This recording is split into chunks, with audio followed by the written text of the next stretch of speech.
Hey guys, Migs here, and in today's video we are back with another truck video. And as you guys know from the last video, we went ahead and installed the heat shield for the rattling exhaust, and that is still perfect and way better. And then we also went ahead and got started with installing the cold air intake. Now I probably would have finished it in last video, but we ran into the issue, as most of you know, when I was putting in the mass airflow sensor, I was putting way too much weight on it and the whole top snapped off from the part that bolts onto the throttle body itself. So if that sounded confusing, let's just go out to the truck and I'll show you.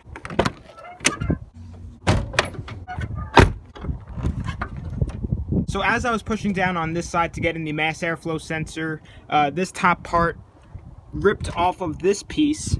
And the reason why there are zip ties over this is because I resealed it. All there was before on it, from factory, was hot glue. So I went ahead and resealed it with some gasket makers. So I made sure I was really careful with that to make sure none of it got down into the throttle body, because that wouldn't be that great.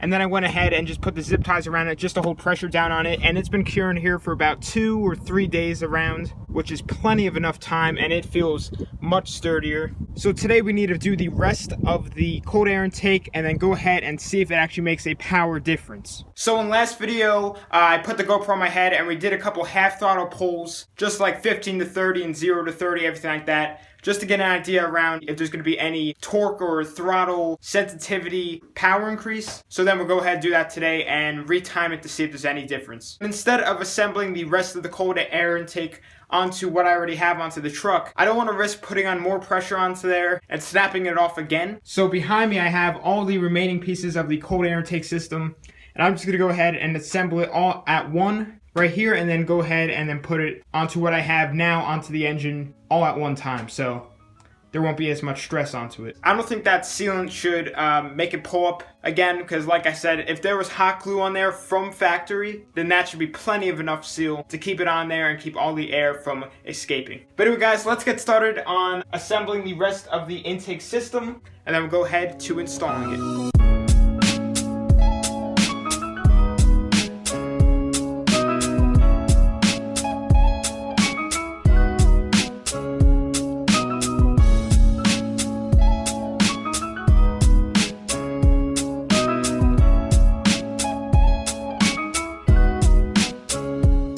So guys, the entire intake system, or the rest of it at least, is all put together. I tried to line up everything that I could, just based on eyeing it, making sure everything's nice and straight. In the picture, the chrome and air filter piece is angled far out, but I can't get it to move that much because of the heat shield, so I'm just gonna go ahead and try and test fit it on and see how it is like this. I might need to do some adjusting here and there, but I'm just really hoping that that piece doesn't rip back up again. That would really suck. But let's just see how this fits.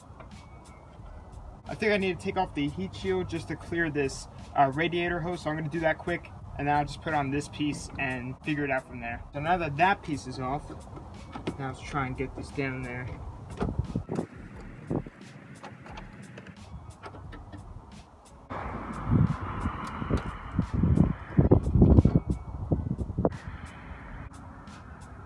Alright, so as of right now, this is not even close to fitting. I might need to take off this piece and try and figure out a way to get this big old air filter to fit down here. So I'm going to try and figure that real quick, and then we'll be right back. After further investigation, the reason why I couldn't get it down there is because this piece right here was in that big slot, and this basically was just clips for the old air box, so obviously we don't need this anymore. And now I can get the new air intake assembly down there nicely. But what I'm gonna do before we put it on is just clean off all this dirt and everything, so we're sucking in the cleanest air, and then we will be good to go on installing it.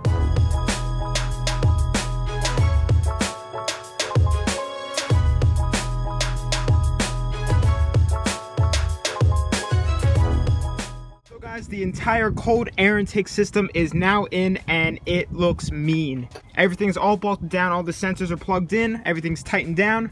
So now I'm gonna go ahead and cut off these zip ties, and hopefully we don't see the whole top of it just go like that.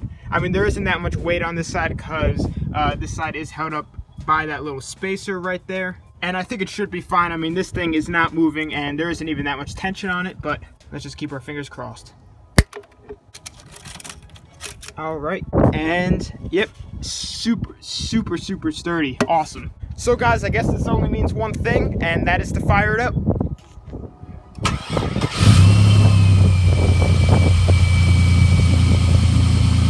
definitely hear it sucking in all the air, that's for sure. Alright, so I'll just let it warm up for a little while. The truck is pretty much completely warmed up, and I do want to go ahead and just see if I can hear the intake at all. Just idling, I can definitely hear a difference, but it isn't like an insane difference, but we'll just see if there's any difference.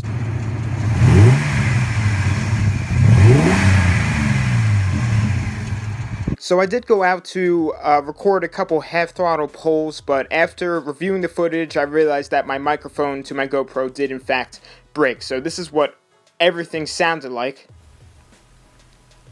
So there is no audio at all, but I'm just going to go ahead and throw in the 15 to 30 and the 0 to 30 half-throttle pulls that I did, and then we'll compare it to the ones before the cold air intake.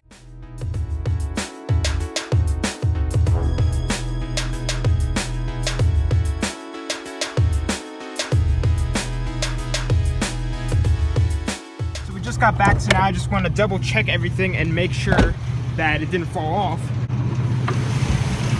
And yep, the seal's still holding great even over all these awful road bumps. All the sensors are in. Right now I'm just going to go look at the footage and time it and see if there's any difference. I'm going to put the old times on the screen and then compare it to the new times, but just now it feels quicker. It feels like it revs up way faster at the same throttle position. It definitely feels way more torquier, but let's just see if the time really does show it.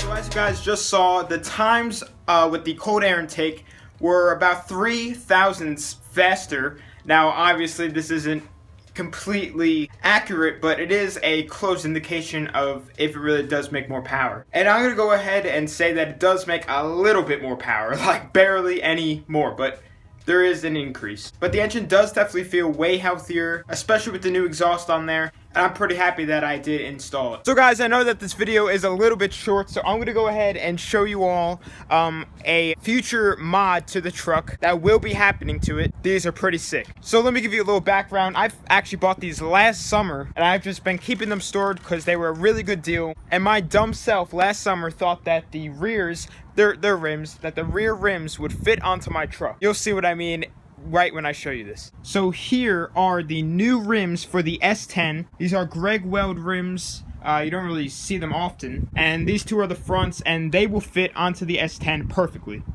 I do have to get rid of the bias ply tires and, you know, put on street tires and everything because I ain't going drag racing. But over here, we have the rears that came with it. And, well, here's my hand. So from one side to another, it's about 12 inches. These two are 15 by 10s. They're all 15-inch rims.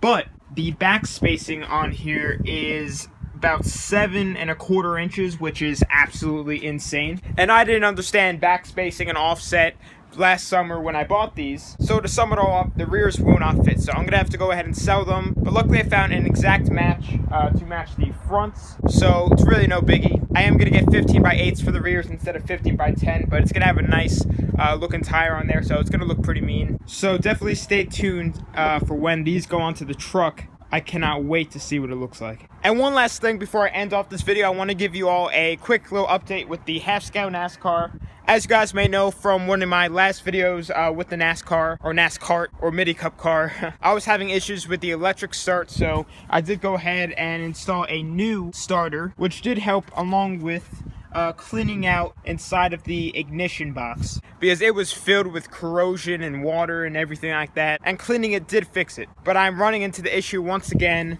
that it is having absolutely no life at all. So I think what I'm gonna have to do is either just get a new one with that, because the fuse and everything in there was really bad, and I tried to clean it as much as I could, but it was still not great.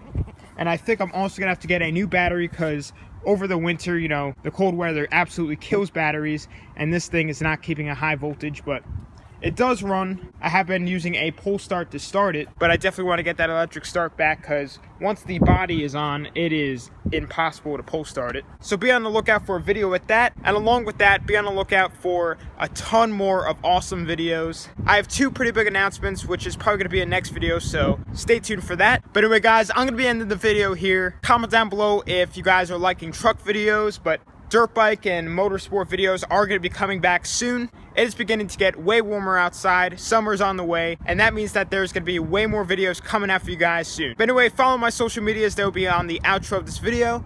But thanks for watching, please subscribe, like, comment, tell your friends about the channel.